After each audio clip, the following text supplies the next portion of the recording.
everybody. Hey, look, it's another episode of your favorite podcast, Mindy, Ed, and Don Rickles. That would be me, Ed Man. And in the corner over there, it's... is me, Mindy Rickles. And today I have a very husky voice because I've... You do. To what do you attribute I've it? had a cold. And Cold? Oh, okay. I don't know, but you said that my voice sounded the same normally as it does now, which is frightening, but okay. No, not really. No, Well, it's that shrill, and then with a combination of the deepness and the shrillness, and it's just a combo meal. I have a sort of image of Mae West coming down a staircase with that husky voice Your of yours. images, honey, are very... I know, they're very much dated. From the past. Loretta Young coming down the staircase. Yeah. And, that's our audience. Yeah, okay. like that's what happens. No, I thought not. Okay, Sydney Sweeney coming down the staircase. Yeah, there you go. All right, I'm trying to stay up to date, everybody.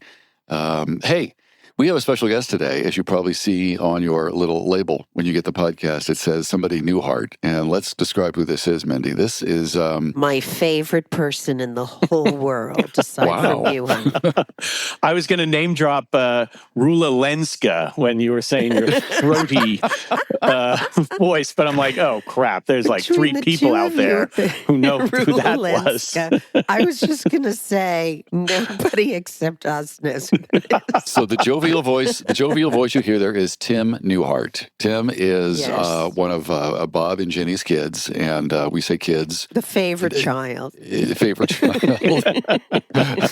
as my sister always tells me I am.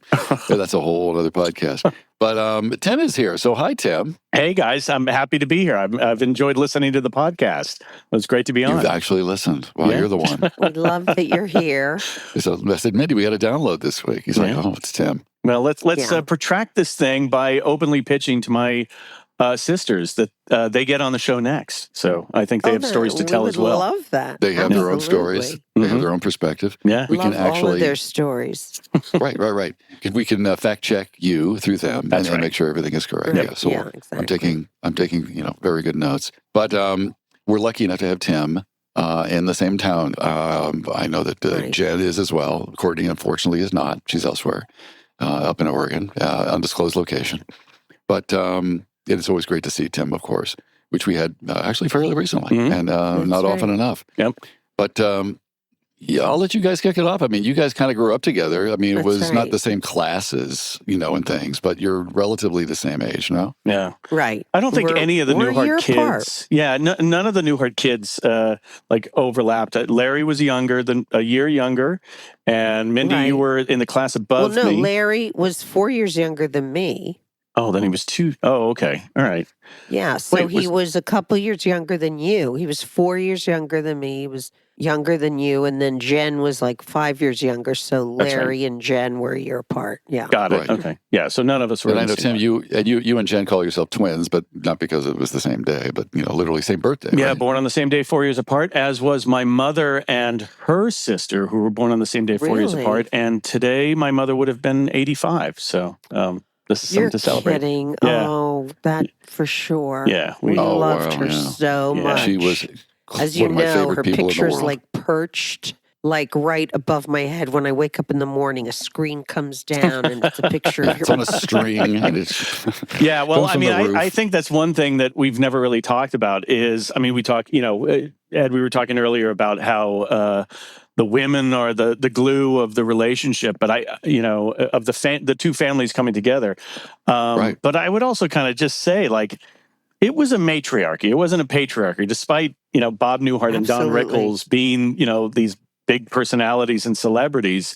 It was Auntie Barbara and Aunt Ginny who kind of held everything together, so. For sure. Yeah. They were the glue. Mm-hmm. Yeah, they ran the show. They were both very strong women. Yep. Yet they were very different. And I think it sort of we used to make a joke, or your parents actually used to make a joke, that your mom and my dad, so, Bob's wife and my dad were the same. Mm-hmm. And then your dad and my mother were the same, because when they used to travel all over the world, it's like, anything that had to do with numbers of any kind, like 1, 2, or 3, they handled, because Especially my dad 3. and your mom were like, they had no clue what was going on. They were sitting, at a bus stop, and it could have been like 4 days they would have been left there. Yeah, counting over 10, they had to take off their shoes. Yeah, they were. That's right. And yours, they handled everything. The money,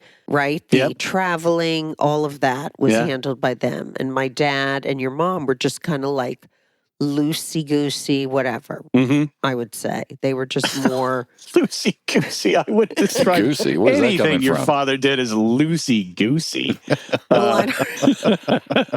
No, it was, I would say they just said, you're good at that. You do that. They would defer to others. And your mother... Yeah, that's right. Yeah. I don't know if your mother did that as much as my dad. Yeah. She was kind of hands-on. She didn't but yes, my dad, it was like, I go on stage and then I sit in a very big chair with the remote and I go out to dinner. That's what I do. Yeah. And that was it. Whereas your dad, though, he went to the tailor and he went out to lunch. Played golf. Oh, hold on. No? Your father had a sartorial flair that I wish my father had.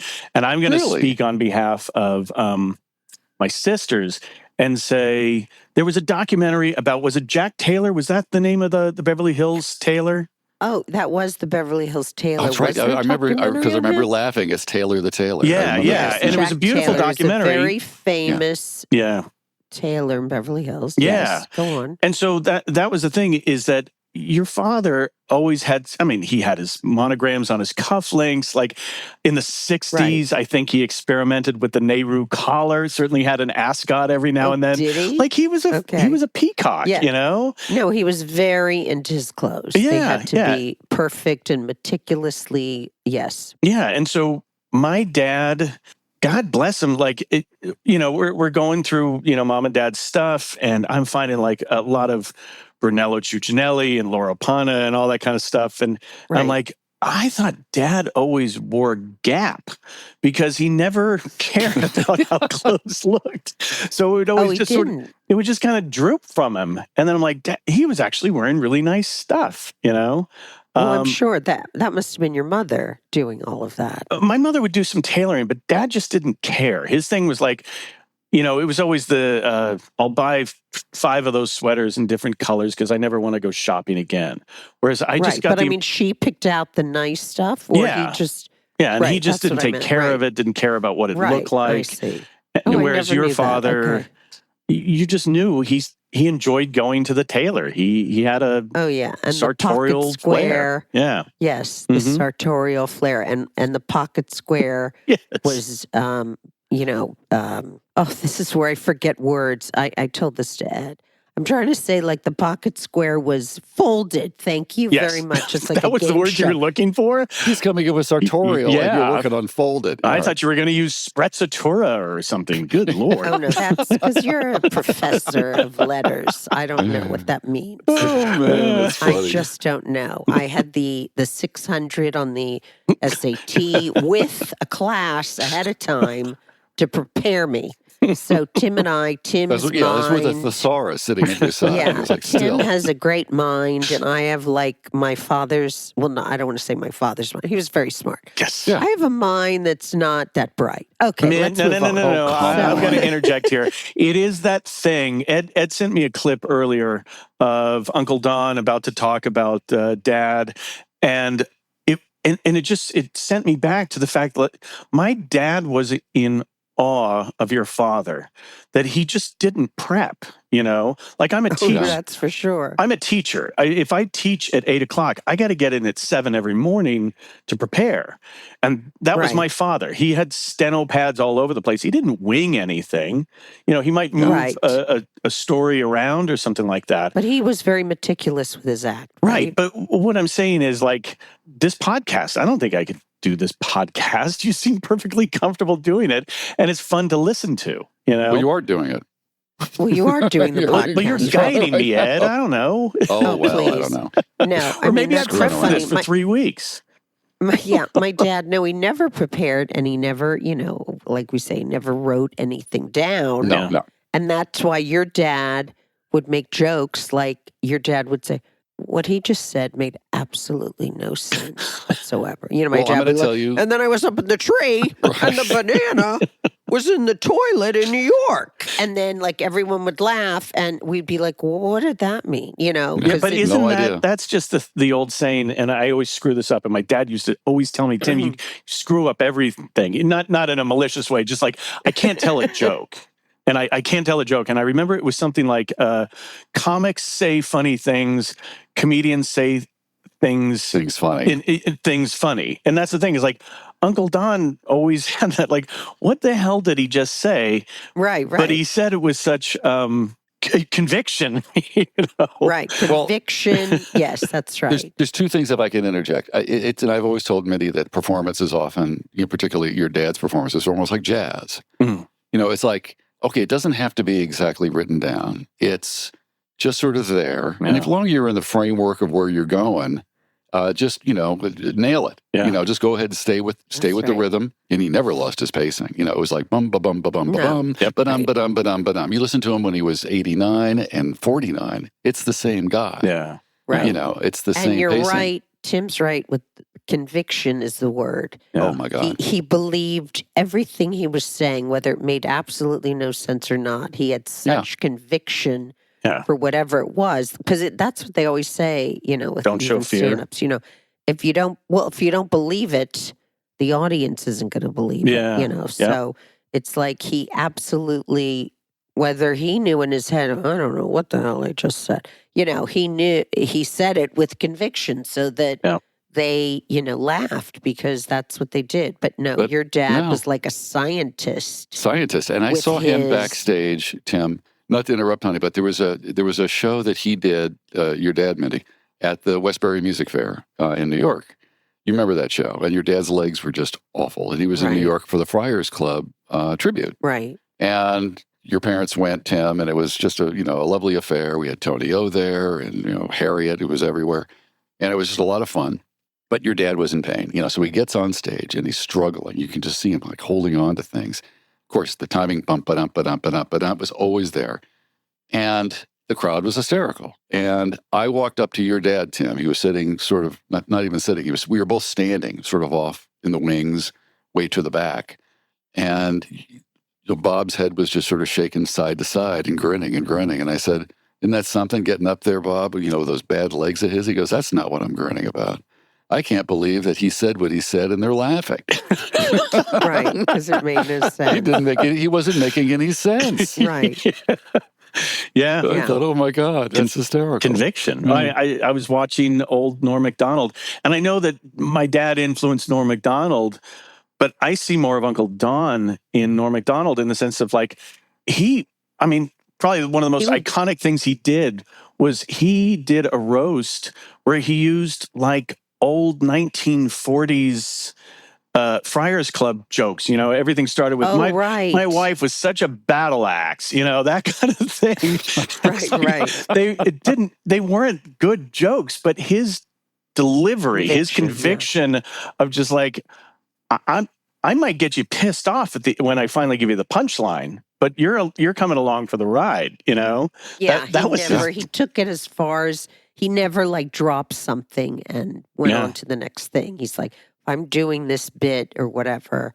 I'm just doing it till the very end. Yeah, exactly. Yeah. And if I could bring up like an odd criticism the dad had was there was a time like in the late 80s where Uncle Don would sort of like pull back on the shit he would say. And my dad was like, no, that's the beauty of it is that he's taking you on this ride of just like, I'm not going to stop, and then to sort of say, and I know he did I'm a nice guy and, let's love our neighbors and all that kind of stuff. But he thought it was like, no, I think the bulk of his genius was just the relentlessness of it, Right. Yeah, that was it. I mean, he always did that I'm a nice guy, just to show the audience that it wasn't like mean-spirited or whatever, but they usually didn't think so. He wasn't. You're right. He didn't need to prove himself. Yeah. Right. Yeah, exactly. Tim, you had mentioned before that your dad had a particular brutal honesty. Like he adored you and respected you, but he would say, Tim, you really can't tell a story or whatever he said to you. There was something there that like, because that was sort of his thing. But I told a story once, I think it was like a Passover dinner, And Bob he just could be brutally honest, And I told the story, and I thought it was a funny story about going to Mindy knows this story. I'm not going to tell the whole thing, but I go to a restaurant in New York, the Upper East Side, very fancy. I walk in with a Diet Coke. And it was a hot day. I'm wearing shorts, and this is a very fancy community. So I, sit down, but the woman says, "Oh, is that your Diet Coke?" I said, "Yeah." "Oh, well, you're going to have to do something about that." I said, "Well, do you want me to throw it away?" She said, "No, you can keep it, but you can't drink it." See, huge laughs. Right. So Ed thought that was hysterical, and he told your parents, and the response was what you just did, Tim. Yeah, exactly. And Bob was like, that was not a good story. And then your mother went, well, you weren't dressed nicely. It's the Upper East Side. Yeah, she totally missed the point. I was going to say, I've been to that restaurant. I loved it. They absconded my or one of those. Yeah. I have to say that your dad also, though, when I was doing stand-up, he was so sweet to me about this. He would ask me, how did that go? How did that show go? And did you do this? That's great. He would give me pointers, which was so sweet. And then he did tell me one story, because I'd be like, oh, Uncle Bob, it was terrible, and I bombed, and this was awful, and this was... And then he told me a story, and maybe you know it, where he was somewhere, I don't know, I hate to say some very red state. But anyway, maybe you want to cut that. But anyway. That's all right. They know they were in red states. That's their deal. Because that's our audience. But anyway, and he was telling a joke or something, and they weren't laughing. And he thought it was so ridiculous because, of course, everyone always laughed and they were just staring at him. So he brought a guy up from the audience and he stood behind the guy or something, and he would whisper the jokes or what he was going to say to the guy. And then this guy had to tell the jokes to the audience. Does any of this sound familiar? I've never heard that story before. That's like Cyrano de Something Bergerac. like that. He goes, I stood behind the guy. He said, I stood behind the guy and let him talk, and then he could bomb or something. I mean, it was something, your dad never bombed, but I'm just he bombed saying, all the time. Yeah. Well, okay. But it was a funny, he did it to make me feel better. Even I can have a bad night or something. Right. Yeah. Something my dad would never have said to me, even though, of course, my dad bombed, but, he would never say, are you crazy? He would never say that. But your dad did. To Mindy, even things happened to me, which did really make me feel better. Yeah. Yeah. Well, I mean, Uncle Don needed the affirmation, whereas I think did I put that gently? Dad was like, this is all part of the process, and there was something absurd about Dad in the sense of he took perverse pride in, dying or, I remember watching some documentary about comedy. It was it might have been the Aristocrats. It could have been. And they were just talking about the language of comics and how I died and I killed and stuff like that. And Dad just kind of saw, true. Yeah, Dad saw, dying as important as killing, Right. He would go on Carson, and Carson would say so tell me a joke that failed. And I'd be, in college, watching him on TV and going, crap, my dad's going to tell a joke on national TV he knows sucks. I don't want people saying, yeah, your dad sucked on Johnny Carson last night. Right. But he kind of had some perverse pride in it. I don't think Carson would pull that sometimes with your dad, I think. Yeah. And he often did it with Don. He'd just say something completely off topic. Yeah. How's your mom? Yeah. Whereas if Uncle Don died, then he would double down. Then he's going to come after you, Oh, yeah. Then he goes even more, takes it to the nth degree. Yeah.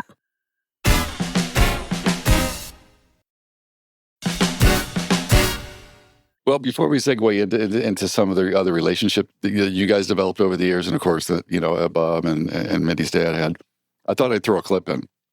And this kind of reflects on, a prepared bit, that worked. And I just found this, and I guess you're familiar with it, Tim. I've seen it, yeah.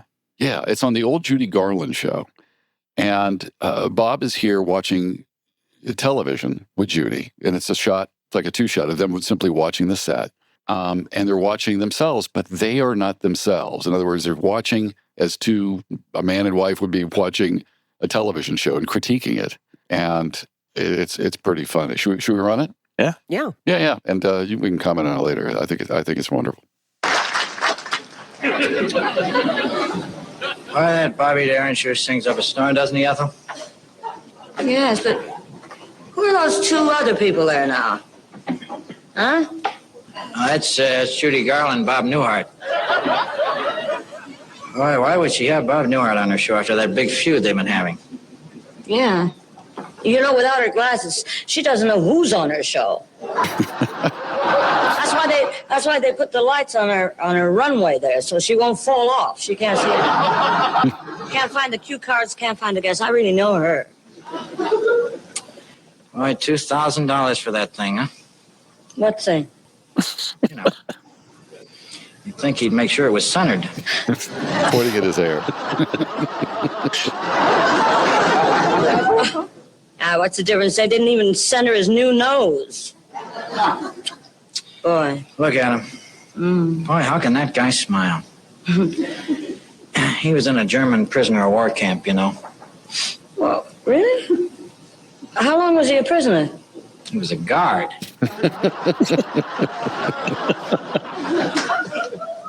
That's why he only does monologues. Nobody will talk to him. Yeah, well, what about her?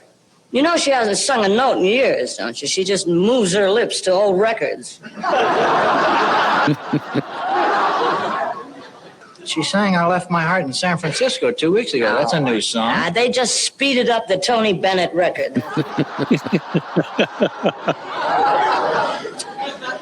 Boy, if the public only knew.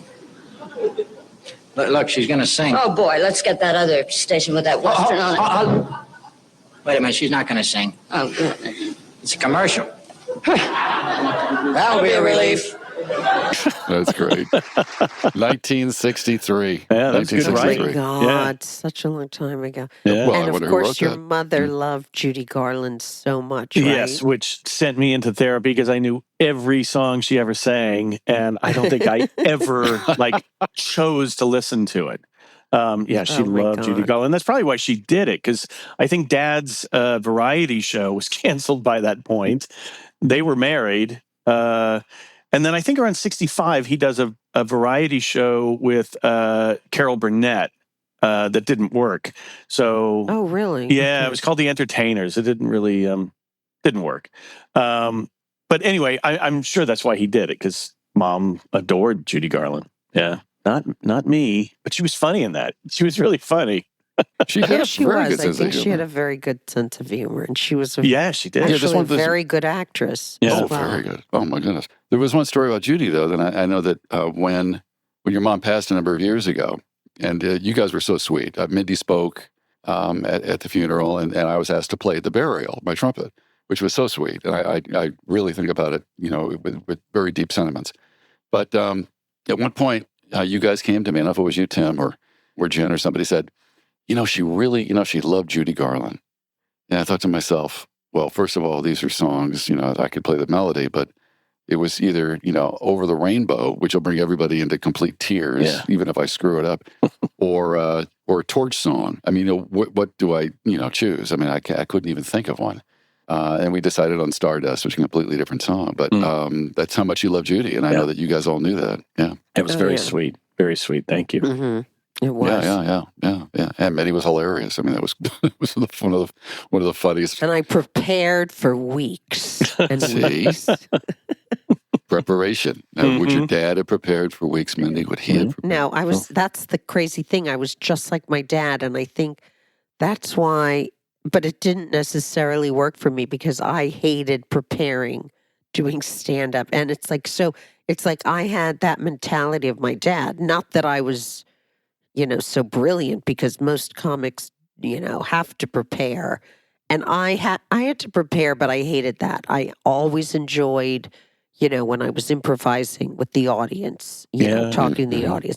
Yeah. Whereas a lot of comics are like, oh, I hate that. That would be the scariest thing for me. But those are the kind of things, I mean, my dad loved that when he could talk to the audience. Yeah. Sure. He was so sharp when he did stuff like that. Yeah. Yeah. And again, that goes back to that thing about the difference between your father and my father is my dad, it was all about the written word, and he never spoke to the audience, did he? No, never really interacted with them. No, it was like, and I learned that as a teacher. It's like if you're going to, you can actually control the room, but you have to choose when you're going to interact with them, Right. You don't want it to get out of what I was going to say is my sisters and I, we did a commemoration of Dad in Chicago a couple months ago, and the entire week we're complaining, oh my God, we have to get up and speak and do press and all that kind of stuff. Like, we can't stand that, and we just so admire that you get up there and do it. It's. Oh, yeah. I was going to say, I'm great at memorials. I mean, I killed just memorials. At my dad's memorial. No, I think mostly memorials, Tim. Yeah. And I think that's why the stand-up wasn't great. No, if it wasn't a memorial, I didn't get the big laughs. What can I say? So any memorials, I spoke at Edie Gourmet's funeral. Yeah, that was I don't know if you would call that. Yeah. And I'm great at funerals, I have to say. That reminds me of a joke my dad used to tell, which I will probably screw up, and he's probably listening now, waiting for both timing, delivery, and punchline. That it was something like Georgie Jessel was like it was one of those guys from like the Friars Club who just went to every single memorial, and they always asked him to get up and speak, and he would be if he loosely knew the guy, he would get up and say, he's a loving father, a devoted husband. He loved going up to the club and playing golf. And one day he's like, a devoted father, a loving husband, and oh my God, I know this guy. No, we laughed. That was good. That was funny. I'm thinking to myself, oh God, if Dad could give me notes, he would. Well, this is why I like being on the radio. I didn't have to see the audience. I came up with a bit or something. If it didn't work, I'm like, oh, well, I'll do the next one. See how that goes. You knew if it would work, you could tell, because the phones either would light up or they wouldn't light up. Like the phone. Seriously, it's like, if something worked and it was funny, it'd be like, boom. It was the weird, it was like, oh, that's my little audience. That's my audience meter. Now, when you guys grew up, I mean, it was, I mentioned this earlier, it wasn't really so much about you guys going to classes together or, having lunch at the cafeteria. You guys, it was traveling. Yeah. Yeah. I mean, where'd you guys end up going? Well, the bulk of our travel was Vegas. And Vegas. Right. That's what I was saying to Ed earlier. Like in the summer, I remember your dad would often work at the MGM, right? No. And my dad... No. He never worked the MGM. Your dad worked the Riviera and the Sahara. Right. Then didn't he work across the street at the Silver Slipper or something like that? Near the Stardust? Jeez. No, he worked at the Stardust. But wait. He did work at the Stardust. I thought it was the MGM. What was the hotel? And your dad was working there, and you took me in, myself and Larry, and you showed us the bullet hole in the elevator when Elvis shot at the elevator. Yeah, what hotel was that? Well, that was the Hilton, which I think is now called like the Westgate or something Hilton. Like that. Okay, so it wasn't the MGM, it was the Hilton. Yeah, but that was like a limited, like back then they didn't call them residencies, but Uncle Don would work the Sahara for like 2 or 3 weeks. Dad would work 2 or 3 weeks. Just a contract, I guess you called it. Right, yeah, exactly. And so Dad didn't have a contract at the Hilton, but he stayed there. And it was this beautiful, at the top of the Hilton was this a wraparound view of the city. It wasn't on the Strip, and it had its own elevator. And in the elevator there was a little hole, and I guess Elvis shared Sinatra's sense of patience. It just didn't get up to the room fast enough to cut his gun and fired away. Yeah, so, no, I remember that. I do remember that. But we would be there a lot in the summer. Yeah, go on. And so I was going to say, like, that was we sort of like measured our lives based on with the contract. Like, it's like my earliest childhood memories were the Desert Inn, and then I remember. Jen was born, we were at the Frontier. And then I remember your dad started at the Sahara when Dad started working at the Sands, And again, I want to get back to Mom and Dad doing all these, your mom and my mom doing all these incredible things, because I remember at the Sands, we would stay at Frank's Suite, which was sort of off the tower. It had its own pool. And we were there for like in October. So it was Halloween. And I don't know if you were there, but Mom coordinated that we would trick or treat in the hotel. Oh, really? Yeah. And now the curveball was, this was like the mid 70s or whatever. So I think I was dressed up as the dirty old man from Laugh-In, which is incredibly inappropriate for an 8-year-old. Oh my God, I didn't know any of that. Yeah, I'm sure there are pictures. So how do they know? So what? I mean, it sounds silly, but what doors did you knock on? You didn't just knock on There was just a random... hallway, and I think it was like people who were living in the hotel.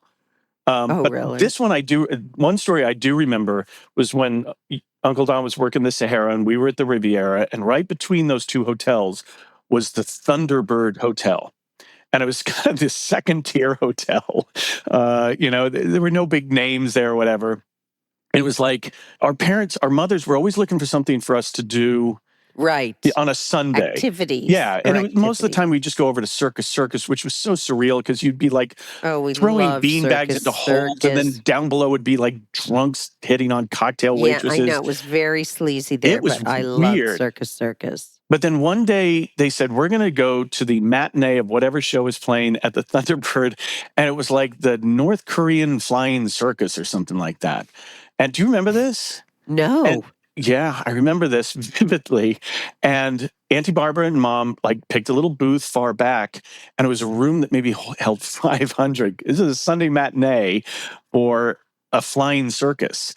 And they're like, no, you have to come up front. And Mom was like, oh God, no, because she was so Catholic. The guilt was overwhelming that these people were performing to an empty room, and it would just be these Korean flying circus, and they'd do all these things, and they'd land, boom, and it would just be like, just that. And Mom, ever the Catholic, would be clap louder, God, clap, woo, screaming and yelling. You don't remember this? No, not really. Oh my God, Mindy. I remember being there. The Ringling Brothers Circus or some kind of a circus where they dressed me up. I don't think it was for that, where I got dressed up in the costume and I got to stand on stage. But Did you really? You remember. Like a circus. But look how I don't remember that. Those flying Koreans. And I blocked it out for some reason. Wow. No, I remember in Vegas, like you said, you'd be there in October. Well, I remember. And for Halloween, we would be there sometimes at Christmas. And of course, we were Jewish. We hypothetically didn't celebrate Christmas, but we seemed to have stockings on the fireplace. Mm-hmm. We didn't have a tree, but I remember Christmas morning, we would always stay in a house, which I hated. I always wanted to stay in the hotel. Yeah. And the hotel would have these houses for the stars. And it wasn't like today where it would be this gorgeous, home. It was just like some house. It Very could have been the Brady 70s Bunch house. Greek influence. Yeah, it was just like whatever. Yeah. And I was like, or this house, one house we stayed in was the pink house, and it was so tacky. And it had like a pink slide and pink cherubs over my parents' bed and everything. Yes. But anyway, and I just remember getting all these presents, like my dollhouse Christmas morning.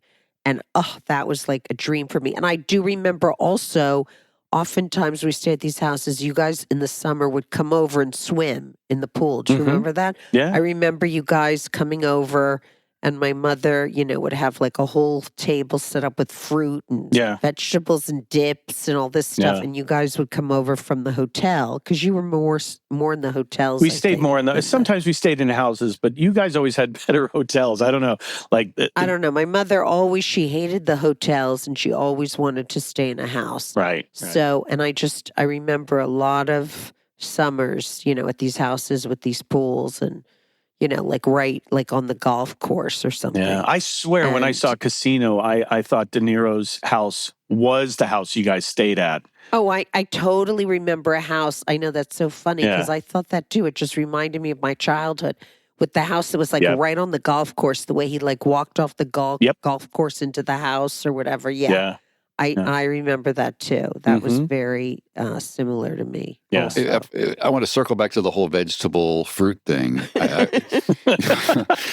When one of our kids, either Ethan or Harrison, were learning how to swim, we had this backyard and off of Mulholland. You might remember that house, Tim, that went up in the hill. Mm-hmm. And the kids were there with, I think her name was Elise. And Elise had come over. I think the kids were sick once and she had to go home. Mindy felt bad. So the lesson's now finally beginning. And Mindy goes, we need to set out some fruit and some vegetables for Elise. I'm like, we do? We're paying her. Just like, no. We want to get the fruit and the vegetables out. And I thought to myself, what the hell's that? That's what are you doing? so funny. I don't even remember that. You remember that? You absolutely every did time that. she came over, I wanted to have fruit and vegetables? No. You felt bad because we had to cancel on her a couple of times and she'd come up the hill. That was up on Mulholland. She had to drive up, drive back. So I had to have the fruit. Well, now you know who I got it from. Yeah, I remember cantaloupe and it was melon, and I hated melon, and I remember that.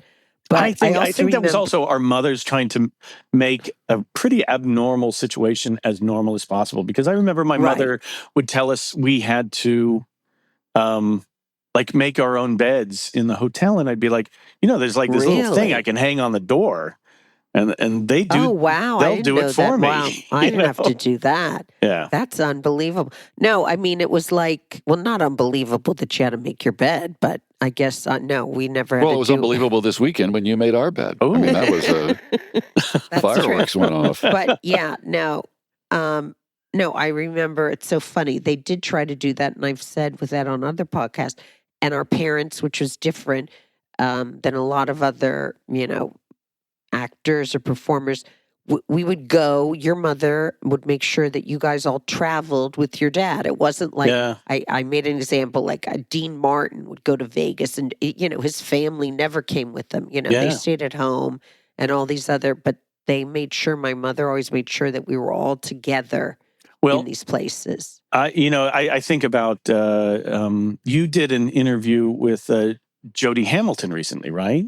Right. Yeah, and on her podcast. Daughter. Yeah, and I remember we all went to the same school, and I remember our mothers picked us up pretty regularly at elementary school. Yes, I do remember that. Yeah, and there was like a long line, and I was impressed that they would sit in line. Sit in the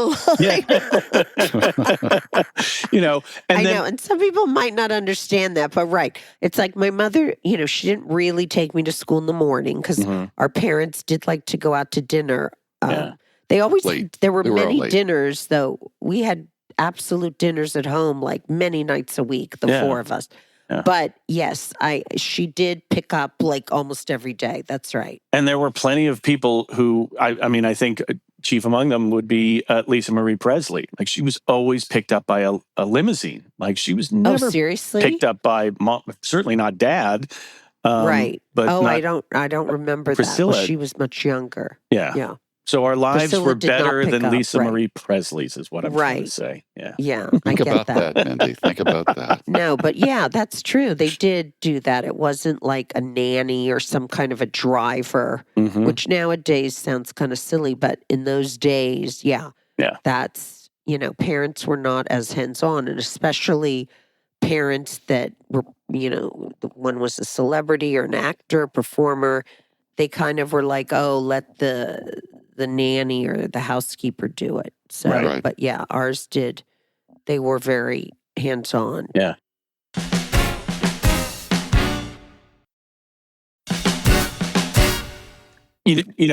Another thing I was thinking about before coming on this, just sort of like reflecting about our families enmeshing, is, of course, our mothers were best friends prior to Uncle Don and my dad becoming best friends. But then we were raised Catholic, you were raised Jewish.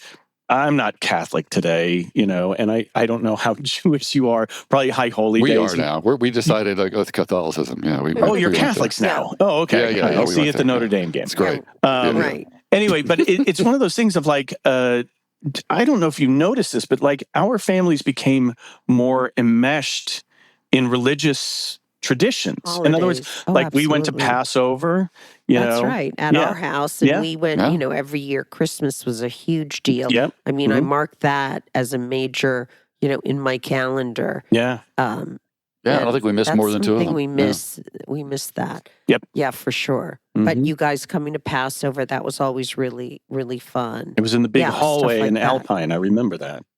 Oh, yeah. There's a long table for the kids and the adults sat elsewhere. And that's funny because the house we lived in, I I think we bought the house just because they had this entry that had like the wood floors and the big entry that reminded me of the Alpine house. And I used to have little birthday parties on Alpine, like with the long table. And you were there. There's pictures of like you sitting next to Larry and you're like 8 or something. And McDonald's, that was like such a big deal to have McDonald's. It was so exciting. Ooh. Yeah. And I remember doing the exact same thing when Ethan was little, having, the long table in the entry. And it was more for me than Ethan. Yeah. And having the McDonald's. Mm-hmm. But I loved those kind of birthday parties that, we would all go to each other's birthday parties, of course, every year and all of that. We used to go to Hawaii together too. That was another thing. At Christmas, we would go to your house for Christmas Eve. And then the next day we would go to Hawaii, and then you guys would come a day later. Really? Because you had to have Christmas morning. Oh, yes, Christmas morning, right. You had Christmas yeah. morning at your house. So we'd be in Hawaii, and you guys would come one day later, and then we'd stay there, and we'd celebrate New Year's there. And we did that with you guys, like, every year for many years. Yeah. Years and years, yes. Yeah. That was so much fun. That was really special. Are the Newharts coming? Are the Newharts coming? Are the Newharts coming? And my dad's like, can we just be a family, the four of us? I was like, no, we're the Newharts. So that's why he was pissed off when we got there. Coming? Right. You were hyping it up. That's why Mindy and I can't go to dinner by ourselves. Yeah, where's Tim? Where's Elizabeth? I'm always like, who are we going with? Ed's like, can't we just have a dinner, the two of us? I'm like, absolutely not. Where's Tim? Where's this one? Yeah. Well, I thought I'd also throw this out there. We, and Tim, I know you've been listening, but we've been featuring some of Don's live performances, and the one we recently highlighted was one at the Pine Knob Arena. And toward the end of the act, he most always would do a bit about your parents and Tim. So I thought I'd just go right to that part right there. And we can, stop, discuss as we go, or just wait till the end if you like. I don't care. Thank you. You're a joy to work to. I love you, Irish. I really do. I love your pixie little walk. Yes. Yes, that's why you got those seats. I love your pixie little walk all the time. Stumbling. That's his Jimmy Cagney, right? Yeah. The Irish. As I said, Bob Newhart's my dear friend. He's an Irish Catholic, a graduate of Loyola University in Chicago with all kinds of degrees.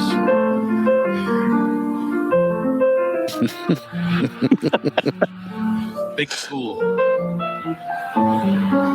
And I'm a Jewish kid from the neighborhood in New York, and I grew up on the street in New York. And here we were, 2 American boys raised in 2 different societies, and we became best friends. And you know why?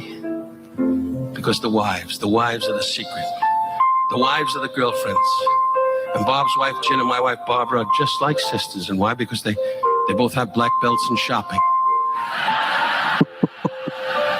And as I said, we travel the world together. And each time we come home, we celebrate. And this last trip from Beijing, China was Passover. To my Gentile friends, it's your Easter. It's the same thing. You color the eggs and roll them on the lawn with your kids. We didn't have time for that. We Jews, we salt the eggs and eat them. And then Christmas comes. And I love it when Christmas comes because we always spend Christmas Eve with the Newharts. And my favorite time is sitting by the fire, singing the carols. Oh. Anyway, and then he invites us to Mass. I love it when we go to Mass and the Monsignor's giving out the cookies. I swear to God, I'm always in line going, and the Monsignor says, here comes the Jew looking for a cookie. And God love you Catholics. You do your great sign. And to we Jews, that means the highway's blocked. Take the other road. What's the best thing I can say about my Irish friends? You are fantastic firemen. Well, think about it. You're the best. You never hear of Lou Lipschitz, fire chief. If there's a burning factory in New York, there's usually 2 Jewish partners sitting on the street going... And the black brothers on the corner going, some bitch, I bet we get blamed for this too. And the box going, you smell smoke? And the Italian, here's your smoke. Here's your smoke. Ever since I was a kid, I used to make fun of people. I always did. I used to make fun of my mother, Esther, the way she smoked a cigarette. Then when my aunt drove a car. Then when my cousins rode their bikes in the schoolyard. And girls, I always had a problem with girls, even as a young man. I was a smart ass, pretty much what I am tonight. Always with the smart ass remarks, and invariably the girls would say, "Here comes Big Mouth, he's so crude, he has no class. Big Mouth is coming, here comes Big Mouth." And then I'd get him under the stoop, and they'd go, "Go, Big Mouth, go!"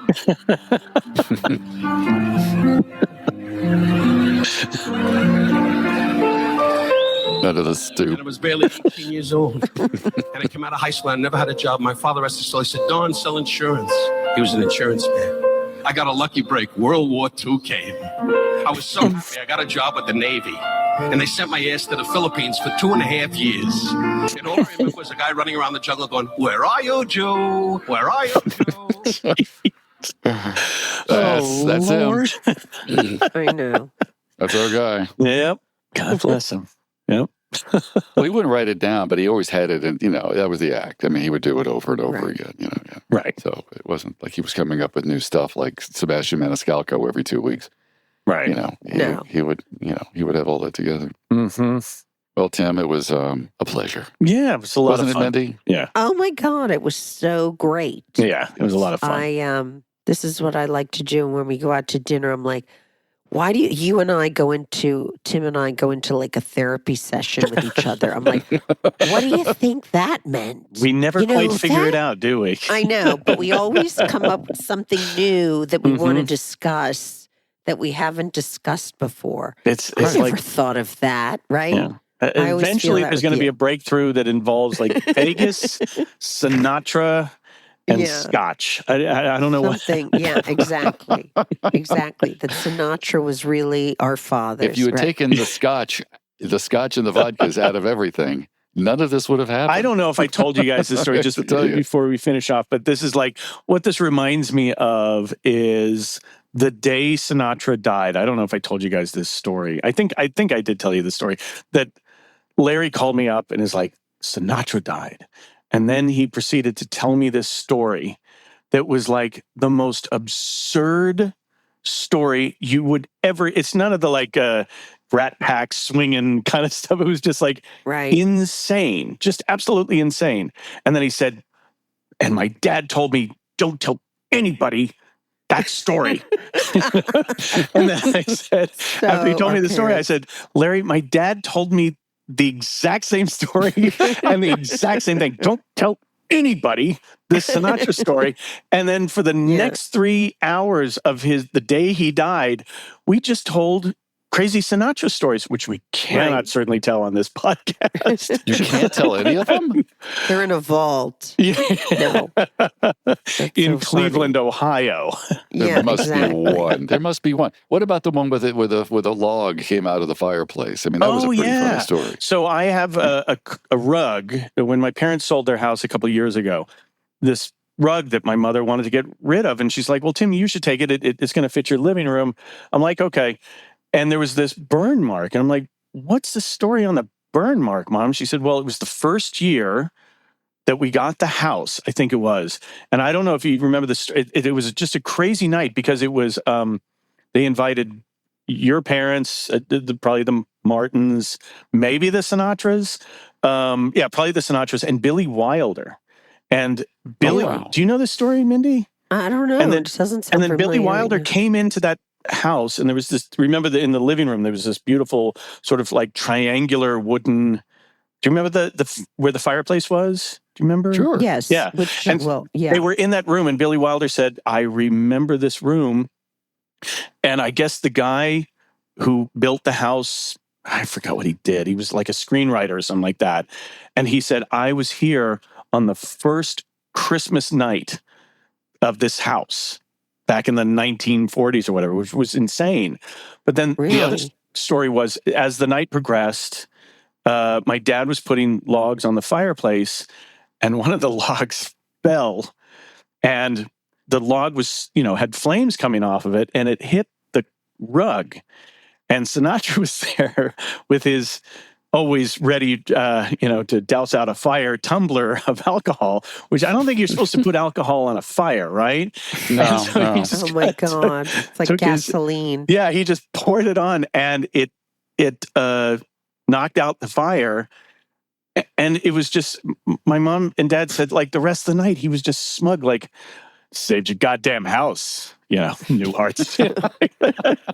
So, Oh my God. my parents kept the rug as a reminder of how Sinatra saved their house. No, I do remember. Dumbest story. I do remember one story, which I know I've told you, where it was like, with Sinatra, it was like he could do no wrong. Whatever he did, you're like, oh, that's great, Frank. That was great, Frank. Whatever it was, even if it was not great. And I remember, I don't know, my mother, whoever told me this, they were sitting in a bar, maybe it was Chasen's or something. And my mother was there and your mother was there. And Frank came in and he sat in the middle of the two of them. And I guess he had his arms around both of their chairs. And, he's drinking whatever.